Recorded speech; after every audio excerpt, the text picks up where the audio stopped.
everyone, myself Amita Saraswat, lecturer chemistry department MLB Government College Bhilwara, Rajasthan. Today my topic for BSc first year in organic chemistry and topic is hybridization or संकरण. संकरण संकरण क्या है?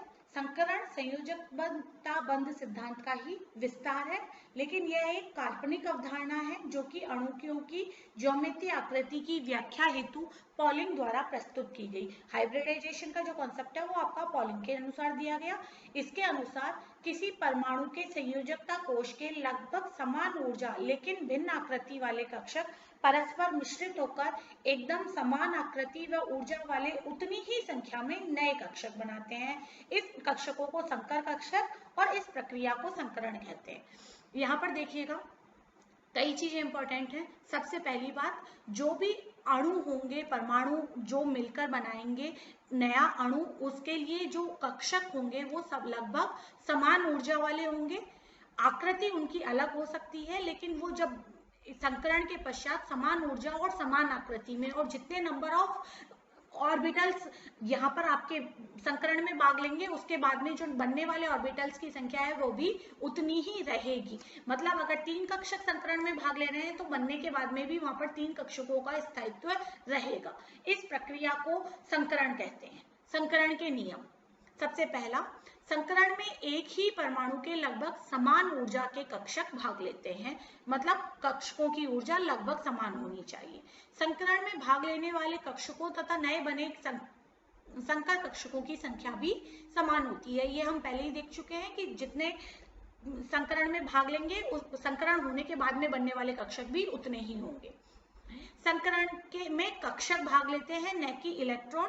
अतः संकरण में पूर्ण भरे, आधे भरे, रिक्त या कोई भी कक्षक भाग ले सकता है.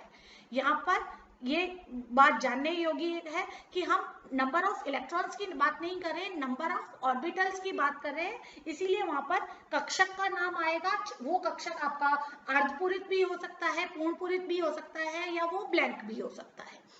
संकर कक्षक शुद्ध कक्षकों की अपेक्षा में दिशात्मक होते हैं. अधिक दिशात्मक प्रति के कारण ये अतिव्यापन भी अधिक प्रभावी कर सकते हैं.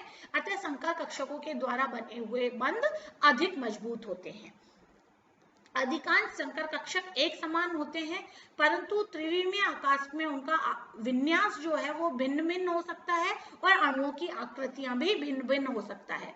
किसी परमाणु के लिए एक निश्चित प्रकार के संकरण का निर्धारण नहीं किया जा सकता. इसका एग्जाम्पल है, जैसे कि हम कार्बन को देखें.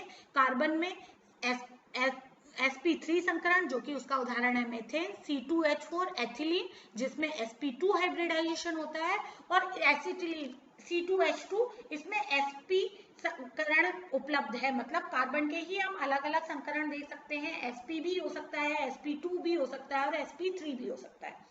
संकरण के से किसी भी अणु की ज्योमेट्री व बंध कोण का निर्धारण किया जा सकता है.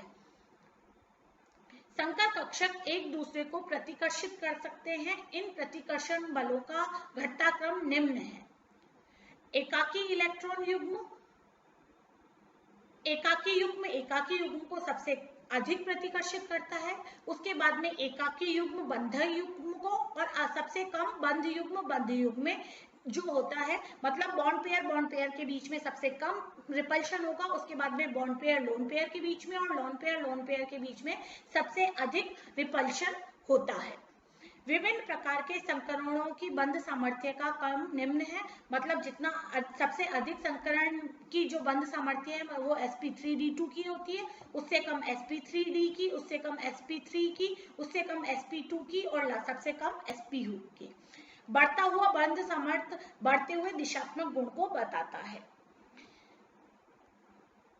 संकरित कक्षकों के गुण संकरण में भाग लेने वाले कक्षकों के अनुपात में होते हैं. अर्थात sp कक्षकों में s और p कक्षकों के गुण 50-50% होंगे, जबकि sp3 जहां पर 3 p ऑर्बिटल है और एक s ऑर्बिटल है, इसीलिए s का परसेंटेज करेक्टर 25% होगा, जबकि p कक्षक के लिए 75% संकरण के पाया जाएगा. पाई बंध बनाने वाले सबसे पहला संकरण में भाग नहीं लेते संकरण, लेकिन पाई बंध की उपस्थिति में एक S और एक P कक्षक आपस में या बंध की ज्यामिति जाके दो नए S और P संकरित कक्षक बनाते हैं। ये दोनों कक्षक 180 डिग्री के कोण पर एक सीधी रेखा में स्थित होते हैं। ये देखिएगा यहाँ पर S एक गोलाकार कक्षक है, P डंबल कक्षक है और इससे दो SP कक्षकों का निर्माण होता है और ये दोनों एक दूसरे से 180 डिग्री एंगल पर प्रेजेंट होते हैं। इसका एग्जांपल है BeF2, BeCl2, एसिटिलीन और कार्बन डाइऑक्साइड। इन सब अणुओं में sp संकरण पाया जाता है। यहाँ पर हम BeCl2 अणु को बताएंगे। BeCl2 अणु का संकरण निकालने के लिए सबसे पहले हम यहाँ पर इसका बंध रेखा चित्र बनाते हैं। तो Be और Cl के बीच में एक सिग्मा बॉन्ड और दूसरे Be के एक अणु के साथ में दो सिग्मा बॉन्ड, अर्थात इसमें Be एक केंद्रीय परमाणु है जिसके दो कक्षकों का संकरण होता है। अब सबसे पहले हम Be का इलेक्ट्रॉनिक कॉन्फ़िगरेशन लिखते हैं। Be हम जानते हैं एटॉमिक नंबर 4 और इसका जो इलेक्ट्रॉनिक कॉन्फ़िगरेशन है वो 1s2 2s2 होता है। इस अणु अब हम देखते हैं BeCl2 में दो सिग्मा बंध बनते हैं।